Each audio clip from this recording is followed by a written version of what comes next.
So Okay. this one is the science of reading progresses, communicating advances beyond the simple view of reading. Yes. And this one I could understand. Yeah. Yes, me too. Yeah. I think this morning, Riley, when you were like talking about them, I had started with this one. And that's why I was like, oh yeah, that's good. And then I read the other one and I'm like, oh gosh. Yeah. I did the same thing. I was like, Yeah. oh, the other one can't be too bad then, because maybe and then I was like, oh, I see. Yeah, the last one was the first one I read, and I was just like, I really hope all of these articles aren't like this, because this is very hard to follow. Yeah, that one was hard. This one's Yeah. better though. Yeah.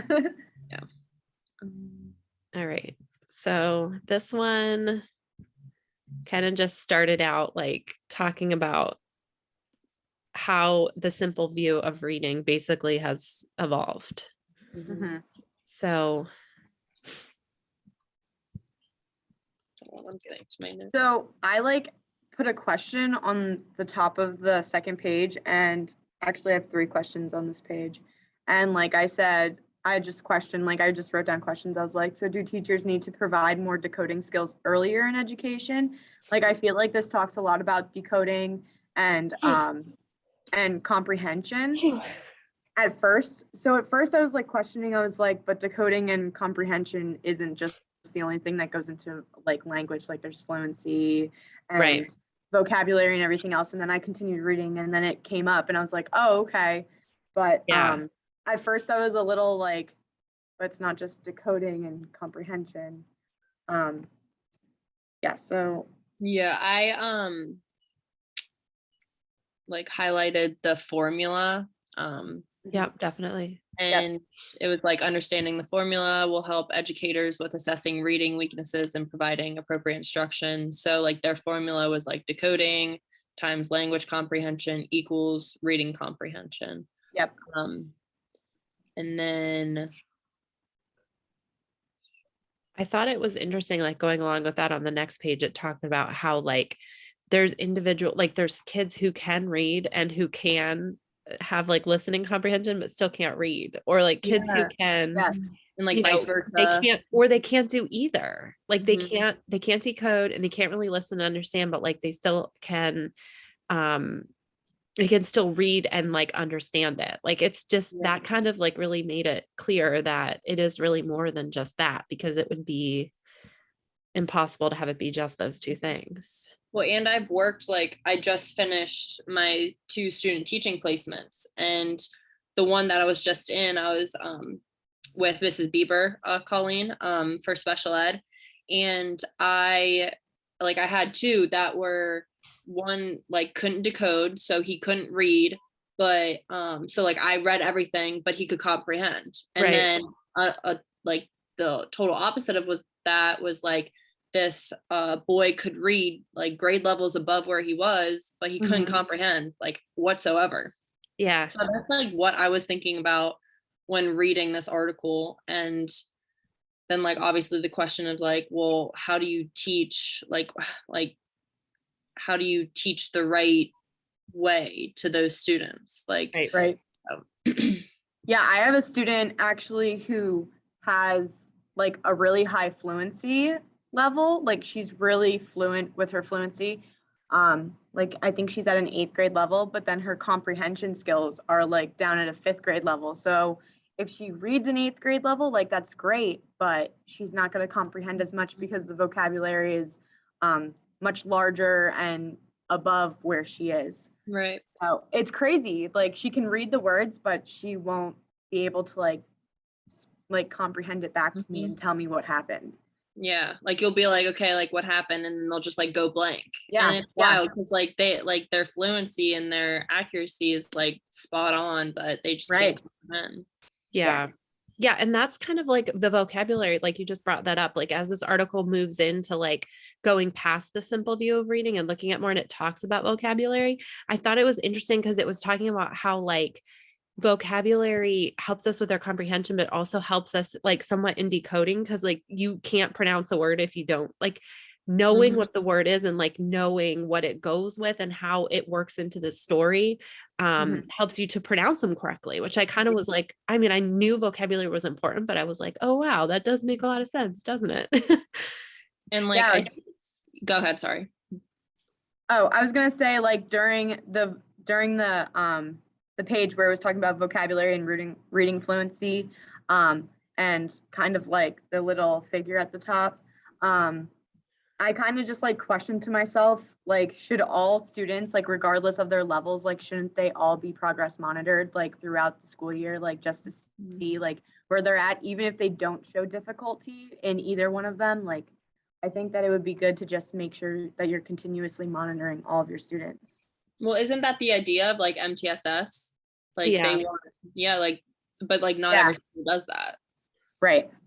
Yeah, I mean, we do that. Like, we'll do that again, like beginning, middle, and end. But even just beginning, middle, and end is like, Yeah. and like those kids who are, and I mean, like, we do have some who we don't see, like in an intervention group, that will just progress monitor, that are like kind of on that line, which I think is really good, because if they fall, you know, because from the beginning of the year to January, like, not that it's a long time, but it's long enough that if you're Right. missing that, if you're progress monitoring them like every 2 weeks or even once a month, you Mhm. could catch them, you know, a couple weeks before they really need it, which is pretty cool. Yeah. Right. My kid is coming inside screaming his face off right now. Hang on one second. What else did I put?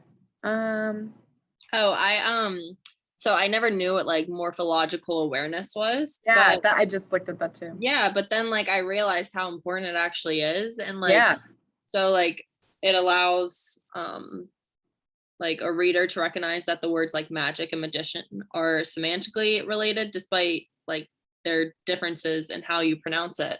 Yes. And so and I didn't know how important to have that was. And Right. because, like, obviously for a student, like magic's going to be like magic, like if you yeah, it was just like reading this article, I was just like a lot of like light bulbs clicked, and I was just like, reading is so difficult, and like it's just like hard to wrap your head around how much like how like the rules there are and how you should teach it and all of that stuff. Yeah, Yeah. I agree. I wrote down, like, I highlighted what you just said about the magic and the magician, and I kind of just like wrote a little note, and I was like, basic root words and like adding things onto the root words, like that, it all just falls into that category. And it just like, I actually didn't even know what morphological awareness was either, and I was like, oh, okay. And I just continued to read, and it was just like, this makes sense. Like, Yeah. Definitely. Yeah. And then it goes into the executive function I can't even talk, functioning skills. Like, that made me feel that, just that alone, that section alone, this article, I was like, yes, like there's so much of that like I look at kids and I'm like, you can tell, like, you know, when you're just like, this is not like, it's not making sense, nothing's clicking, like they're not able to piece things together. And that's where that like that kind of comes in, like the parts about like working memory and attention and planning and like being able to like just put all that stuff together, like just have your life make sense. Like if they don't have that, like that ability, like they can't make sense of things, they can't put things in order and keep it organized in their brain. And it's just like, that really kind of was like something I see that now I read about, that I was like, okay, yeah, that's cool. Yeah, what's funny is when I was reading that, all of the students that I have in my classroom, they all have executive functioning goals or like skills that they need to work on. So when I saw that, I was like, oh my gosh, no way. And it like goes on forever. And I was like, wow, like I totally see this in my kids all the time. Like, this makes perfect sense. And I teach language arts for 3 of my 8th graders. And like, just like when it says here, like the 3 core skills, like the cognitive flexibility, working memory, and like the inhibitory control. Like, I was just like, well, they need consistent reminders, like to pay attention. And I gave them the choice because we had to read a chapter book. So we looked at book trailers, and I gave them the opportunity to kind of like pick what kind of book they wanted to read, so that way they would remain focused in the book. And I just kind of used that book within my curriculum just so that way they would stay on top of their reading. And like it says here, the self-regulation, like they're going to also want to read the book because they chose it. Right. Mhm. And that goes right into the motivation, like, Mhm. and the motivation is so huge. Like I always talk about this when we talk about motivation, because last summer I did like research with Dr. McGeehan and Dr. Norris about, I think Dr. Weiler was in on that too, but about motivation. I read articles like this like all summer about reading motivation, and it really changed the way that I approach reading for myself, for kids, for anything, because even though like it's a lot of these things, like I feel like it seems like common sense, like, well, of course, like a kid would only want to read what they would choose, but it can't always do that. So even just like a simple, like, do this now or do this later, or, kind of like where you can have choice is such a huge, I mean, I see that in every kid that I see during the day. Like if I'm like, here, we're just going to do this today, it's so much different than if it's something that they're interested in, Mhm. and their fluency is different. The vocabulary is different. Like they just are better with it when it's their thing, when they're interested in it. Mhm. It's really cool. We really started talking about like choice and prosem. I think it was with Dar. It was definitely with Dar and McGeehan. Yeah. And that's when it was like very heavily like spoken to us about it. But like I feel like even like freshman year, like that should have been, because like it's like Yeah. you know it, but like you don't know to implement it. Yeah. And like even like when I was in high school, like I was never like a big reader or anything, but like I don't remember in high school ever being given the choice like Right. for a book. Like For I always anything. yeah, Yes. exactly. Like I despised reading because like it was always like, okay, you're reading this next. Like it was Mhm. never like, do you want to read this or this, or have your choice. So like I think over the years though, it's definitely changed, and like I get it. Like a lot of the curriculum is like you have to read this book, but like every once in a while, just like give them choice, especially in elementary age kids. Yeah. It's like that's just like setting them up then. Yeah. Well, that's where it starts. Like, Yeah. get And I them think- interested then. Yeah. And I think sometimes like when you don't have a choice about what you're reading, at least have a choice about like how they respond to it or how Mhm. they write about it, Mhm. because you're right. Sometimes you don't have that choice, Well, and like the next paragraph talks about like strategies used. I kind of made a note on the side that said like give the students like goals to achieve like for themselves, like so that way they invest in their reading and they make it fun. Like let Yeah. them choose a goal, or like just be like, what are you reading? Like have little discussions with them. Like get them involved in their reading, not just because they're reading to read, but to read to love to read. Right.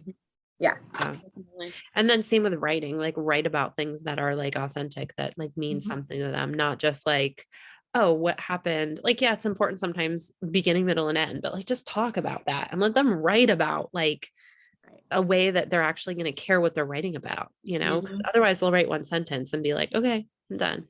Yes. Like, I actually have students in middle school that literally do that. I'm sure. They write one sentence and they're like, okay, I'm done. I'm like, seriously? We're in 8th grade. Yeah. Yeah. So once I started giving the kids topics like to write about, like I gave them like a certain thing that they were interested in, they were like, oh, like, and they started writing more. And like, I think if you give students the opportunity to do things that they enjoy rather than just what you're supposed to do, I think they enjoy that more and they're more willing to do things for you. Yeah. Well, and like I think that school would be a lot more enjoyable then. Oh yeah. Like, overall. Right. Yeah. Okay, what else? What did you guys think of the rope model? Yeah, I always liked the rope model. Like I always thought it was really interesting. I felt like it was kind of cool. Like this was kind of talking about like the beginning part, like how the rope model sort of was, and then it's sort of like evolved into adding in the didn't it say something about adding in like the executive functioning and like other things when it gets to the because I in that part have one thing that I thought was really interesting that was about the social reasoning, like instruction in social reasoning, can help them to pay more attention to like the like emotions of the characters and things like that, instead of just like what they're doing, it's talking Right. about like sort of like, and I always kind of think of that as like empathy. Like if you can feel what the characters are feeling, I think that's important. And I know like in our school, like I really kind of like, as I go around into classrooms, there's like certain teachers that like I know teach to the whole student. And I think they become almost like better, like in reading, they become better comprehenders because they can reason and empathize with the characters, which is kind of neat. So I Mhm. thought it was cool that it talked about that. Then it was like those two models, which talks about like word recognition and language comprehension. Is that the But yeah, dime and deer models? Mhm. yeah, which those Yes. were um Yeah, I've never like heard of those models until reading this article. Mhm. yeah, I think that's kind of one of those, yeah. And then yeah, and then the other model too, I was kind of, yeah, like I'd heard about them, but probably for like the reasons that they're kind of bringing them up is kind of like this is sort of like a model that or a framework that was used that Mhm. maybe part of it is in the science, you know what I mean? Like, and that's kind of the science of reading. Like, as I said before, like now I see it more as like the science, right? Like all of the things that are like encompassed into reading, like Mhm. the way that it takes like, I mean, there's so many things, and it's actually just really cool because it really kind of opens up to you can't just be black and white. Like there's so many gray areas that you really have to take the time to figure out what it is that they need, and that's kind of the thing. I think when you think about the simple view, it's like decoding comprehension. And like if it's not this and it's not this, then I feel like people just are like, okay, well, I did what I could, Mhm. but Yeah, you really have to look at all of those things. And it can be so hard so because overwhelming.